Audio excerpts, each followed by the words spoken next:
Hello दोस्तों, रश्मि by day stories में आपका स्वागत है। देवरानी जी, मेरी बात कान खोलकर सुन लीजिए। यह जो आपने तीन तीन बेटियां पैदा कर रखी हैं, इनका खर्चा मैं किसी भी हाल में नहीं उठाने वाली। देवर जी तो चल बसे, लेकिन मेरे सिर पर तीन तीन पनौतियां छोड़कर चले गए। अब इनका खर्चा उठाना मेरे बस की बात नहीं है। मेरी भी तो दो दो बेटी हैं। अब मैं अपनी बेटी को देखूं या फिर तुम और तुम्हारी बेटियों को? तुम अपना इंतजाम कहीं और कर लो। भाभी की बातें सुनकर राशि को बहुत ही बुरा लग रहा था। उसने कहा, भाभी, ऐसा क्या किया है मैंने जो आप मुझे इस घर से निकल जाने के लिए कह रही हैं? मैं अपनी बच्चियों को लेकर कहाँ जाऊंगी? भाभी, आप अच्छी तरह से जानती हैं कि इस घर के अलावा मेरे पास रहने के लिए कोई जगह नहीं है। मैं अपने मायके में भी नहीं जा सकती। वहाँ तो राधा भाभी पहले से ही परेशान है और मम्मी की भी तबीयत खराब रहती है। राशि की जेठानी पूनम ने आवाज को ऊंचा करते हुए कहा, राशि, मैंने तुम्हारा और तुम्हारी बच्चियों का कोई ठेका नहीं ले रखा है। तभी दोनों की सासू माँ आई और छोटी बहू, बड़ी बहू, तुम दोनों ये क्या लगा रखा है? अभी तो मेरे बेटे को मरे हुए 10 दिन भी नहीं हुए और तुम लोगों ने घर में कलह मचा रखी है। तुम दोनों के अंदर थोड़ी सी भी शर्म हया है या नहीं? तभी राशि बोली, माँ जी, मैंने कुछ भी नहीं किया। भाभी मुझे इस घर से निकल जाने के लिए कह रही हैं। अब आप ही बताइए माँ जी, मैं अपनी बच्चियों को लेकर कहाँ जाऊंगी? बड़ी बहू, यह सब क्या तमाशा है? तुम छोटी बहू को घर से क्यों निकाल रही हो? इस घर पर उसका भी पूरा पूरा अधिकार है। अच्छा माँ जी, अब आप हमें बताएंगी कि इस घर पर किसका अधिकार है और किसका नहीं? तो माँ जी, आप भी मेरी बात कान खोलकर सुन लीजिए। अब इस घर में मेरे पति के अलावा कमाने वाला कोई नहीं है और मैं अपने पति की कमाई को ऐसे ही गैरों पर नहीं उड़ा सकती। बड़ी बहू, हम कौन सा गैर हैं? हम तो तुम्हारे अपने हैं। माँ जी, मेरा कोई अपना नहीं है। मेरे अपने तो सिर्फ मेरे पति और मेरे बच्चे हैं। सासू माँ और देवरानी जी, मेरी बात कान खोलकर सुन लीजिए। अब मैं जैसा कहूँगी आप दोनों को वैसा ही करना पड़ेगा। जेठानी जी, मेरी बात सुनिए। मेरे पति ने जो जेठ जी को 1 लाख रुपए दिए थे, वह आप मुझे वापस कर दीजिए। उससे मैं अपना कुछ काम शुरू कर लूँगी। उसी से हमारी गुजर बसर हो जाएगी। हम लोग आपके ऊपर बोझ नहीं बनेंगे। कौन से रुपए? देवर जी ने तो हमें कोई भी रुपए नहीं दिए थे। कैसी बातें कर रही हो भाभी? मुझे अच्छे से याद है, जेठ जी को कुछ सामान लेने के लिए जाना था तो मेरे पति ने उन्हें 1 लाख रुपए दिए थे और जेठ जी ने वह रुपए मुझे अभी तक नहीं लौटाए। राशि, तू तो बहुत ही चालाक हो गई है। तेरे पति के जो क्रियाकर्म में पैसे लगे थे, वह किसने लगाए थे? तेरा बाप देकर गया था क्या? आई बड़ी 1 लाख रुपए वाली। बड़ी बहू, यह कैसी बातें कर रही हो? तुम्हारा दिमाग तो ठीक है ना? मेरा बेटा विनय इस दुनिया से क्या गया? तुम्हारे तो तेवर ही बदल गए। सासू माँ, आप जो भी सुन रही हैं एकदम सही सुन रही हैं। देवर जी ने जो भी रुपए दिए थे वह उनकी क्रियाकर्म में लग गए। अगर आपको रहना है तो रहिए, नहीं तो आप भी अपनी छोटी बहू के साथ इस घर से बाहर निकल जाइए। पूनम के इस तरह के तेवर देखकर उसकी सासू माँ दंग रह गईं। उन्होंने तो कभी सपने में भी नहीं सोचा था कि उनको अपनी बड़ी बहू का यह रूप देखने को मिलेगा। अभी तक सारी जमीन जायदाद, घर, सब कुछ अंतरा जी के नाम पर था। इसीलिए अंतरा जी ने सोच लिया था कि वह अपनी सारी प्रॉपर्टी के 3 हिस्से करें और घर का बंटवारा उन्होंने नहीं किया। घर अभी तक पूरा का पूरा उनके नाम पर था, लेकिन जमीन 3 भागों में बट गई थी। घर का सारा काम राशि अकेले किया करती थी और पूनम आराम से बैठी रहती थी। वह जेठानी होने का बहुत अच्छे से फायदा उठा रही थी। एकदम महारानियों वाली जिंदगी की रही थी। अंतरा जी कभी कभी अपनी छोटी बहू की मदद कर दिया करती थी, जितना उनसे हो पाता था। एक दिन अंतरा जी ने राशि से कहा, छोटी बहू, तुम कब तक इस तरह घर में नौकरानी बनकर सारा काम करती रहोगी? अब तुम्हारी बेटियां बड़ी हो रही हैं, उनकी पढ़ाई लिखाई का खर्चा कहाँ से आएगा? और तुम यह तो बहुत अच्छी तरह से जानती हो कि बड़ी बहू कुछ भी नहीं देने वाली। तो राशि ने कहा, माँ जी, मैं क्या करूँ? कैसे सब कुछ सही करूँ? मुझे समझ में नहीं आ रहा। बहू, मेरी बात ध्यान से सुनो।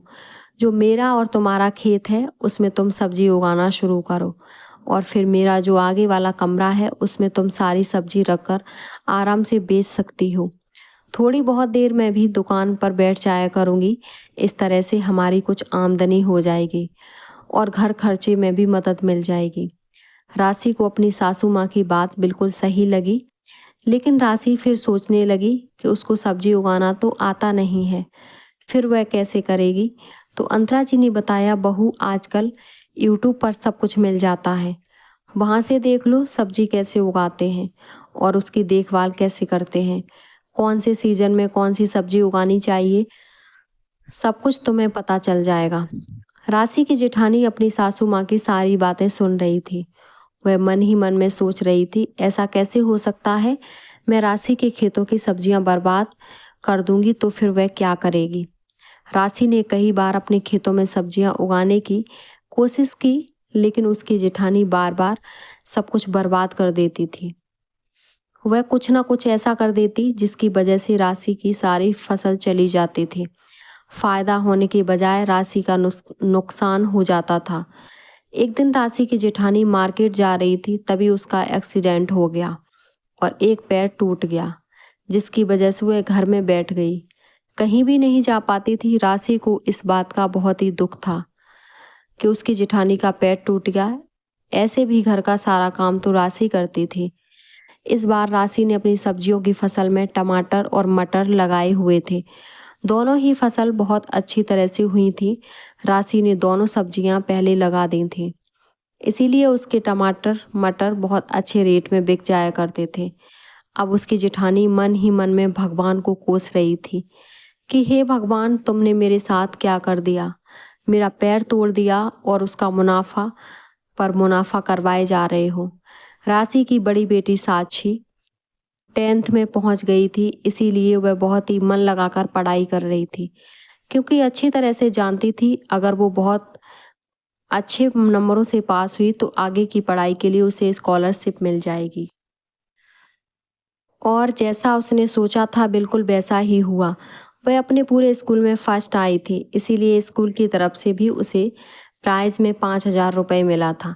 साक्षी बहुत ज़्यादा खुश थी। वह अपने घर गई और मम्मी को बताया कि वह अपने स्कूल में फर्स्ट आई है, इसीलिए प्रिंसिपल मैम ने उसे 5,000 का प्राइज़ दिया है। राशि की बीच वाली बेटी दिव्या अभी 7th में थी और सबसे छोटी बेटी मनु वह 5वीं में पढ़ रही थी। राशि की तीनों बेटियां पढ़ाई में बहुत ही अच्छी थीं। वह तीनों मन लगाकर पढ़ाई करती थीं। यह बात राशि की जेठानी से बर्दाश्त नहीं हो पा रही थी। उसकी दोनों बेटियों को पढ़ाई में बिल्कुल भी इंटरेस्ट नहीं था। वह तो बस स्कूल में जाकर मटर गश्ती करती रहती थी, बस किसी तरह से क्लास में पास हो जाया करती थी, यही उनके लिए बहुत था। एक दिन साक्षी के सामने उसकी बड़ी मम्मी ने उसकी मम्मी की बहुत ही बेइज्जती की। यह बात साक्षी से बिल्कुल भी बर्दाश्त नहीं हुई थी और राशि चुपचाप अपनी जेठानी की बातें सुन रही थी, जिसकी वजह से साक्षी बहुत ज़्यादा अपनी मम्मी से नाराज़ हो गई थी। मम्मी, यह क्या तरीका है, आप हमेशा बड़ी मम्मी की बातें क्यों सुनती रहती हैं? घर का सारा काम आप और दादी मिलकर करती हैं और ऊपर से दुकान भी चलाती हैं। खेतों में जाकर आप दोनों काम भी किया करती हैं। घर खर्चे में उनसे आप 1 रुपए भी नहीं लेती, फिर क्यों उनकी बातें सुनती रहती हो? मुझे बिल्कुल भी अच्छा नहीं लगता जब बड़ी मम्मी आपको सुनाती रहती हैं। मम्मी, या तो आप ही बड़ी मम्मी की बातों का जवाब दे दिया करो, नहीं तो फिर अगर मैंने उनकी बातों का जवाब देना दिया तो फिर शायद बात बहुत ज़्यादा बढ़ जाएगी। एक दिन की बात है, राशि की जेठानी पूनम की बड़ी बेटी दिया किसी लड़के के साथ पार्क में घूम रही थी। साक्षी ने अपनी मम्मी को यह बात बताई तो राशि ने यह बात जेठानी जी से कह दी, जिसकी वजह से उन्होंने राशि के ऊपर हाथ उठा दिया था और साक्षी ने उनका हाथ पकड़ लिया। खबरदार बड़ी मम्मी, अगर आपने मेरी मम्मी पर हाथ उठाया तो मुझसे बुरा कोई नहीं होगा। मम्मी आपकी सारी बातें मान लेती है, लेकिन मैं आपका टॉर्चर बिल्कुल भी बर्दाश्त नहीं करने वाली, इसीलिए अपने हाथ को संभाल कर रखिए। कहीं ऐसा ना हो कि जो हाथ आपने मेरी माँ पर उठाया है वह हाथ टूट जाए। साक्षी से मुंह से ये बातें सुनकर पूनम बहुत ही आग बबूला हो गई और उसने साक्षी के खींचकर एक थप्पड़ मार दिया। यह बात राशि बिल्कुल भी बर्दाश्त नहीं कर पाई। क्योंकि राशि ने आज तक कभी अपनी बेटियों पर हाथ नहीं उठाया था। राशि की ऊंची आवाज़ ही उसकी बेटियों के लिए काफ़ी थी। बस भाभी, बहुत हो गया, आपने मुझे आज तक इतना जलील किया, लेकिन मैंने आपसे कभी कुछ नहीं कहा। लेकिन अगर आपने मेरी बेटियों के लिए कुछ भी कहा तो फिर मुझसे बर्दाश्त नहीं होगा। और फिर आपकी हिम्मत कैसे हुई मेरी साक्षी पर हाथ उठाने की? अगर आपको हाथ उठाना ही है तो अपनी बिगड़ी हुई बेटियों पर उठाइए, जो स्कूल में जाकर आवारागर्दी करती रहती हैं। आपको खबर भी है कि आपकी बेटियां स्कूल में क्या क्या करती हैं। आए दिन स्कूल से गायब रहती हैं और लड़कों के साथ घूमती रहती हैं। आस पड़ोस वालों से पूछिए, वह आपकी बेटियों के कारनामे आपको बता देंगे। मैंने अपनी बेटियों को बड़ों का सम्मान करना सिखाया है, लेकिन अगर आप उनका अपमान करेंगी तो फिर उसका जवाब देना भी वह लोग बहुत अच्छी तरह से जानती हैं। और अगर उन्होंने आपको पलटकर जवाब दे दिया तो फिर मुझे बताने की कोशिश भी मत करना।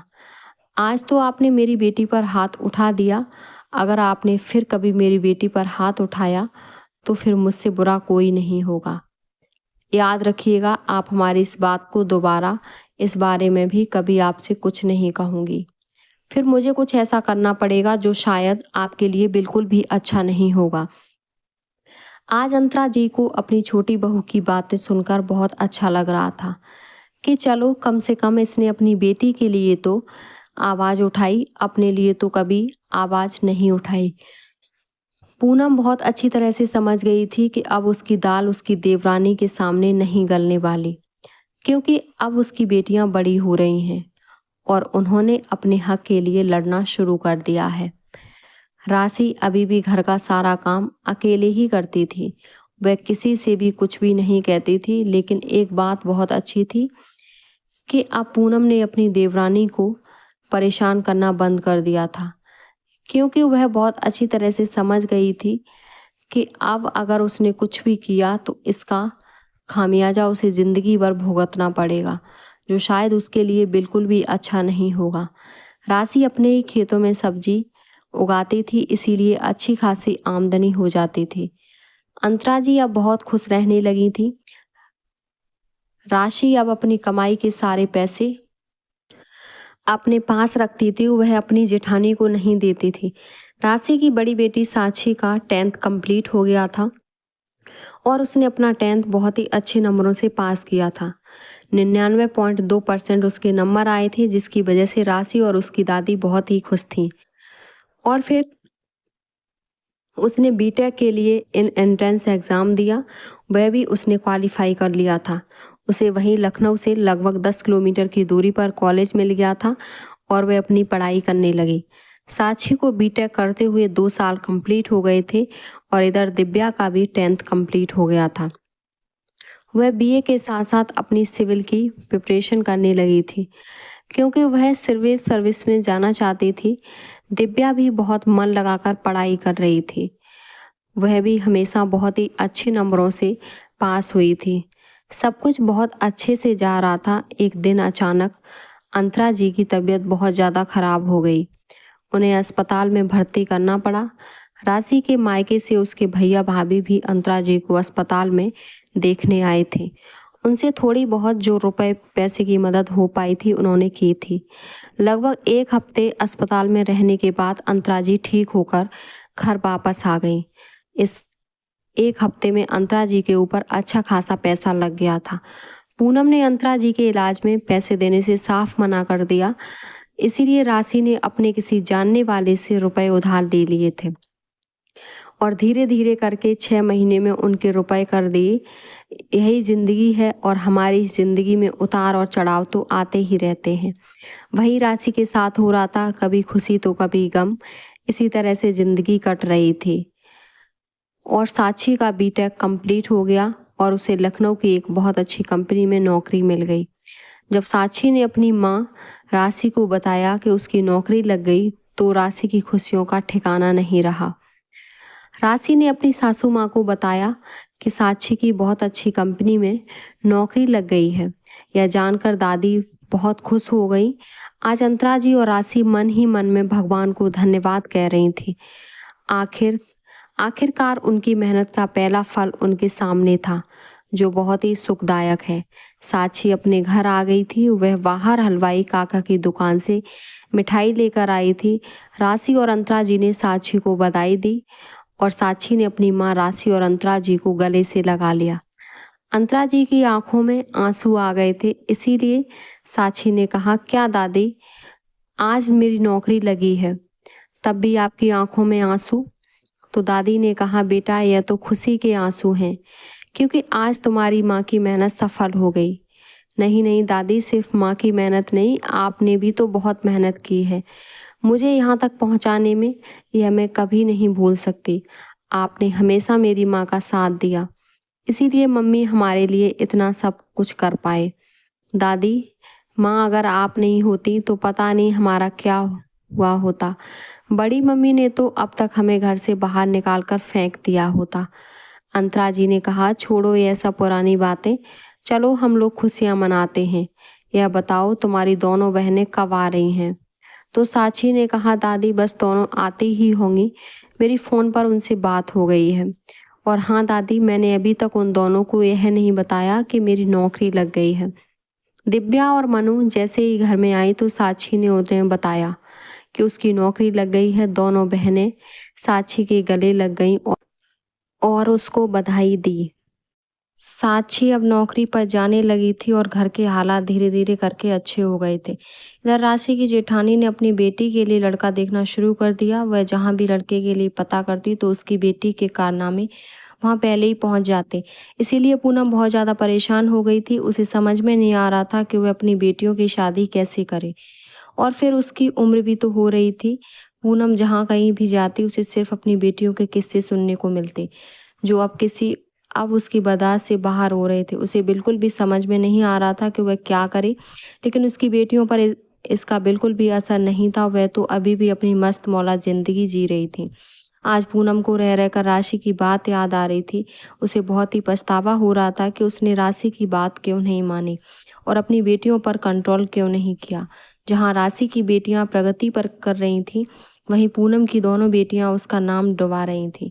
पूनम ने अपनी दोनों बेटियों का घर से निकलना बंद कर दिया। अब वह दोनों घर पर ही रहती थी। दोनों बहनें पूरा दिन आपस में कतर पतर किया करती थी, जिसकी वजह से पूनम बहुत परेशान हो जाती। कभी कभी पूनम मन ही मन सोचती कि इन दोनों को खींच के थप्पड़ लगा दें, लेकिन अब वह अपनी जवान बेटियों पर हाथ नहीं उठाना चाहती थी, इसीलिए चुप ही रहती थी। धीरे धीरे करके कुछ समय और गुजर गया। दिव्या ने ग्रेजुएशन के साथ साथ यूपीएससी का प्री एग्ज़ाम भी क्वालिफाई कर लिया और अब वह मेंस की तैयारी के लिए कोचिंग जाने लगी थी और साथ ही में इंटरव्यू की भी तैयारी कर रही थी, क्योंकि उसे अपने आप पर पूरा भरोसा था कि वह मेंस भी क्वालिफाई कर लेगी। और फिर वही हुआ जैसा दिव्या ने सोचा था। उसने यूपीएससी का मेंस भी क्वालिफाई कर लिया। घर में खुशियों का माहौल था, सभी बहुत खुश थे। अब दिव्या ने अपने इंटरव्यू की तैयारी बहुत ज़ोरों से शुरू कर दी थी, क्योंकि उसे इंटरव्यू से थोड़ा डर लगता था। इधर मनु का भी 10th कंप्लीट हो गया था और उसने सीपीएमटी का एग्ज़ाम दिया था और क्वालिफाई भी कर लिया। अंतरा और राशि की खुशियों का कोई ठिकाना नहीं था, क्योंकि धीरे धीरे उनकी बच्चियां एक एक करके कामयाबी की सीढ़ियां चढ़ रही थीं। इधर पूनम ने अपनी बेटी के लिए लड़का देख लिया था। लड़के की छोटी सी परचून की दुकान थी। पूनम ने अपनी बेटी की शादी वहीं पर तय कर दी और 1 महीने के बाद पूनम ने अपनी बड़ी बेटी की शादी तय कर दी। पूनम ने अपने पति को सब कुछ बता दिया था। उन्हें भी लड़का पसंद आ गया था। शादी में 1 हफ्ता बाकी रह गया था। पूनम का पति कमल भी अपने घर आ गया था। इस बार कमल लगभग 2 सालों के बाद अपने घर आया था। उसे देखकर अंतरा जी बहुत खुश हुई। कमल ज़्यादा किसी से बात नहीं करता था, वह बस काम से काम रखता था। दुनियादारी से उसे कोई लेना देना नहीं था। शादी की तैयारियां में सभी लोग जुट गए, ज़्यादातर व्यस्त थे। फिर पूनम और कमल ने अपनी बड़ी बेटी की शादी धूमधाम से कर दी और उसे उसके ससुराल के लिए विदा कर दिया। इधर दिव्या का भी इंटरव्यू होने वाला था, वह उसकी तैयारी में लगी हुई थी और फाइनली वह दिन आ गया जिसका सभी को इंतजार था। आज दिव्या एक आईपीएस ऑफिसर है। राशि की दोनों बेटियों ने उसका सर गर्व से ऊंचा कर दिया। यह देखकर पूनम को बहुत ही जलन हो रही थी कि उसकी औलाद इतनी निकम्मी निकल गई और राशि की औलादें एक के बाद एक तरक्की किए जा रही हैं। पूनम को इस बात की बहुत ही ज़्यादा तकलीफ थी। यह उसके चेहरे से साफ दिखाई दे रहा था, लेकिन वह बस मुंह से कह नहीं पा रही थी। दोनों बेटियों के सक्सेस हो जाने के बाद भी राशि ने अपना काम बंद नहीं किया। वह आज भी अपना काम बहुत ही ईमानदारी से कर रही थी। एक दो बार साक्षी ने उसे मना भी किया कि मम्मी अब रहने दो, बहुत काम कर लिया आपने, अब आपके आराम करने के दिन आ गए हैं। लेकिन राशि ने कहा, बेटा मैं आराम नहीं करना चाहती, मैं अपने काम में व्यस्त रहना चाहती हूँ क्योंकि मुझे यह काम करना अच्छा लगता है और अब मुझे आदत हो गई है यह काम करने की। राशि ने साक्षी से उसकी शादी के बारे में पूछा तो साक्षी ने बताया कि उसके ऑफिस में एक लड़का काम करता है जिसे वह बहुत ही पसंद करती है। शायद वह भी उसे पसंद करता है। तो राशि ने कहा, साक्षी बेटा तुम बात करोगी या उस लड़के से, या फिर मैं ही सीधे बात कर लूं? उसे तुम्हारी शादी को लेकर साक्षी का चेहरा शर्म से लाल हो गया और इधर दिव्या उसके मजे ले रही थी। दीदी अब तुम भागो यहाँ से, बहुत परेशान कर लिया हम लोगों को, अब अपनी ससुराल में जाकर सबको परेशान करो, हम लोगों का पीछा छोड़ दो। यह सुनकर साक्षी की आंखों में आंसू आ गए। उसने अपनी माँ राशि के गले लगते हुए कहा, मम्मी क्या मैंने कभी आपको परेशान किया है? तो राशि ने कहा, बेटा दिव्या तो मजाक कर रही है, तू तो मेरी सबसे अच्छी गुड़िया रानी है। दिव्या की बातों का बुरा नहीं मानते, आखिर वह तुम्हारी छोटी बहन है। दिव्या साक्षी के पास आकर उसके गले लग गई और बोली, दीदी मैं तो मजाक कर रही थी, आपकी अगर बुरा लगा हो तो मुझे माफ़ कर दीजिए। साक्षी ने कहा, नहीं ऐसी कोई बात नहीं, मुझे तुम्हारी किसी बात का बुरा नहीं लगा। बस मेरी तो आंखें भर आईं यह सोचकर कि एक दिन मैं तुम सबको छोड़कर कहीं और चली जाऊंगी। मैं वहाँ कैसे रहूंगी तुम लोगों के बिना? तब तक मनु भी वहाँ आ गई और बोली, जीजाजी हैं ना तुम्हारा मन लगाने के लिए। मनु की बातें सुनकर सभी लोग हंसने लगते हैं। माहौल फिर से थोड़ा खुशनुमा हो गया था। राशि ने मोहित के घर वालों से बात कर ली। मोहित को साक्षी बहुत ही पसंद थी, इसीलिए उन लोगों ने इस शादी के लिए हाँ कर दिया और फिर दोनों की शादी 14 फरवरी को तय हो जाती है। काम बहुत ज़्यादा था लेकिन समय बहुत ही कम था। शादी की तैयारियां बहुत जोरों शोरों से पर थी। साक्षी शादी के लाल जोड़े में बहुत ही प्यारी लग रही थी। ऐसा लग रहा था जैसे आसमान से कोई परी उतर कर आई हो। साक्षी और मोहित की शादी बहुत ही धूमधाम से संपन्न हो जाती है। साक्षी अपनी ससुराल चली गई। अंतराजी और राशि दोनों साक्षी की शादी से बहुत खुश थी, लेकिन उन्हें दुख भी हो रहा था कि उनकी एक बेटी उन्हें छोड़कर चली गई। मनु ने अपना CPMT का एग्ज़ाम क्वालिफाई कर लिया और उसे यही लखनऊ के कॉलेज में KGMU में सीट मिल गई, जिसकी वजह से मनु बहुत ही खुश थी। साक्षी और मोहित ने मिलकर मनु को CPMT का एग्ज़ाम क्वालिफाई करने और KGMU में कॉलेज में सीट मिलने की बधाई दी थी।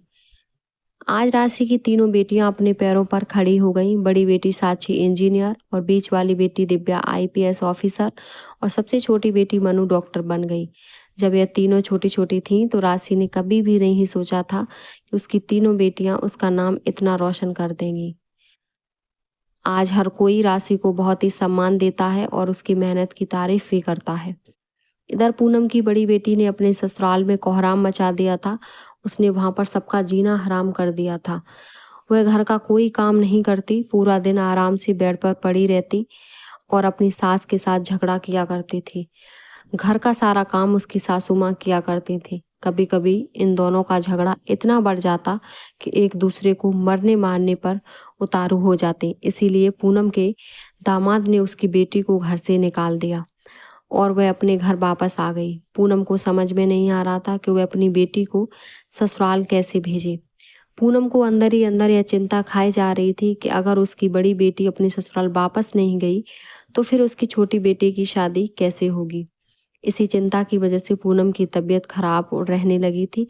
वह मन ही मन में सोच रही थी कि कैसे राशि की मेहनत करके अपनी तीनों बेटियों को कितनी अच्छी परवरिश थी दी है और मेरे पास सब कुछ होते हुए भी मैं अपनी बेटियों को अच्छी परवरिश नहीं दे पाई। आज पूनम को इस बात का बहुत ही अफसोस था कि उसने राशि और उसकी बेटियों के साथ कितना गलत किया। एक दिन पूनम को बहुत तेज बुखार चढ़ा हुआ था। राशि उनके पास गई और बोली, भाभी क्या हुआ आपको? आपकी तबीयत आजकल बहुत ज़्यादा खराब रहने लगी है। तो पूनम ने उसे अपनी चिंता के बारे में बताया। राशि ने कहा, भाभी अगर मैं कुछ करूं तो आप गुस्सा तो नहीं करेंगी? हो सकता है मेरे ऐसा करने से वो सुधर जाए। राशि ने उसका खाना पीना, चाय नाश्ता सब कुछ बनाना बंद कर दिया। इसीलिए अब उसे अपने लिए खाना और चाय नाश्ता खुद ही बनाना पड़ रहा था। और पूनम अपनी बेटी को बात बात पर ताने भी देने लगी थी। एक दिन पूनम की बेटी ने कहा, मम्मी आप लोगों ने मुझे बहुत परेशान कर लिया। खाना पीना, चाय नाश्ता, मुझे सारे काम खुद करने पड़ते हैं। इससे अच्छा कि मैं अपनी ससुराल में रहूं, कम से कम वहां पर मुझे कोई ताने तो नहीं मारता, उल्टे मैं ही उन लोगों को चार बातें सुना दिया करती हूँ। उसने अपना सारा सामान पैक किया और अपने ससुराल वापस चली गई। यह देखकर पूनम के चेहरे पर मुस्कुराहट आ गई थी। वह राशि के पास गई और उसे गले से लगा लिया। पूनम ने राशि से कहा, राशि आज जो तुमने मेरे लिए किया है ना, उसका एहसान मैं कभी नहीं उतार सकती। पूनम की आंखों में आंसू आ गए थे। राशि ने अपनी जेठानी के आंसू पोंछे और कहा, भाभी मैंने आपको कभी पराया समझा ही नहीं, मैंने हमेशा आपको अपना समझा, आपकी समस्या को अपनी समस्या समझा। राशि अपनी दूसरी बेटी दिव्या की शादी भी एक अच्छे घर में कर दी। दिव्या का हस्बैंड कलेक्टर था और दिव्या आईपीएस ऑफिसर। इसीलिए दोनों की जोड़ी बहुत ही जम रही थी। सभी लोग उन दोनों की जोड़ी की बहुत तारीफ कर रहे थे। धीरे धीरे करके दिन गुजर रहे थे। एक साल बीत गया, पता ही नहीं चला। और फिर एक दिन अचानक अंतरा जी की तबीयत बहुत खराब हो गई और वह इस दुनिया को छोड़कर चली गई। अंतरा जी का जाना राशि के लिए सबसे बड़ा आघात था। साक्षी और दिव्या अपनी दादी के अंतिम दर्शन के लिए आ गई थी और थोड़ी देर बाद अंतरा जी का बेटा भी आ गया। उसने अपनी माँ का अंतिम संस्कार किया और फिर अपनी माँ की 13वीं की करके वह वापस चला गया। दिव्या और साक्षी भी अपनी ससुराल वापस चली आई। एक साल बाद पूनम ने अपनी छोटी बेटी की शादी उसकी पसंद के लड़के से कर दी और वह खुशी खुशी अपने ससुराल चली गई। अब घर में सिर्फ मनु रह गई थी और उसकी डॉक्टरी की पढ़ाई कंप्लीट हो गई थी। उसकी पहली पोस्टिंग लखनऊ शहर से बाहर हुई थी, इसीलिए अब घर में केवल देवरानी और जेठानी रह गई थी। उनका साथ देने के लिए उनके घर में कोई नहीं था। दोनों ही अब एक दूसरे का साथ दे रही थी और खुशी खुशी अपनी जिंदगी गुजर रही थी। कहते हैं दुख और सुख हमारी जिंदगी के दो पहलू होते हैं। अगर आज दुख है तो कल सुख भी आएगा। यह बात कभी नहीं भूलनी चाहिए और हमें अपने अच्छे समय का इंतजार करना चाहिए, जैसा कि राशि ने किया। पहले कितनी तकलीफ उठाई, लेकिन आज उसके पास सारी सुख सुविधाएं हैं। किसी चीज की कोई कमी नहीं है। दोनों देवरानी जेठानी अकेले होने की वजह से अब आपस में काफी बातें कर लिया करती थी और घर के काम भी दोनों मिलजुल कर दिया करती थी। राशि उन्हें काम करने से मना करती थी, लेकिन पूनम राशि के साथ घर के कामों में हाथ बटाया करती, क्योंकि पूनम को अब राशि का साथ अच्छा लगने लगा था। कहते हैं जब हमारे मन से नकारात्मक विचार निकल जाते हैं तो फिर हमें अपने आसपास सब कुछ अच्छा ही दिखाई देता है, जैसा कि अब पूनम के साथ हो रहा था। एक दिन राशि ने मनु को घर पर बुलाया और उससे उसकी शादी के बारे में पूछा। तो मनु ने अपनी मम्मी को बताया कि उसे एक लड़का पसंद है और वह उसी से शादी करना चाहती है, लेकिन अभी वह अपने आप को 2 या 3 साल का समय देना चाहती है, उसके बाद ही शादी करेगी। तो राशि ने पूछा, वह लड़का क्या चाहता है? मनु ने बताया, मम्मी वह भी अभी शादी नहीं करना चाहता। राशि ने कहा, बेटा अभी शादी नहीं करनी तो कोई बात नहीं, लेकिन एक काम करते हैं, हम एंगेजमेंट अभी कर देते हैं और शादी जब तुम लोगों को करना हो तब बता देना। इस बात के लिए मनु तैयार हो गई। राशि ने दोनों की एंगेजमेंट बहुत धूमधाम से कर दी। सभी बहनें मनु की एंगेजमेंट में आई हुई थी, इसीलिए घर में धमा चौकड़ी मची हुई थी। एंगेजमेंट का कार्यक्रम बहुत अच्छी तरह से संपन्न हो गया और कुछ दिनों के बाद सब वापस अपनी अपनी ड्यूटी पर चली गई और घर में रह गई दोनों देवरानी जेठानी। उम्मीद करती हूँ मेरी कहानी आपको पसंद आई होगी। अपना विचार कमेंट बॉक्स में ज़रूर बताएं और हमारे चैनल को सब्सक्राइब करें। धन्यवाद।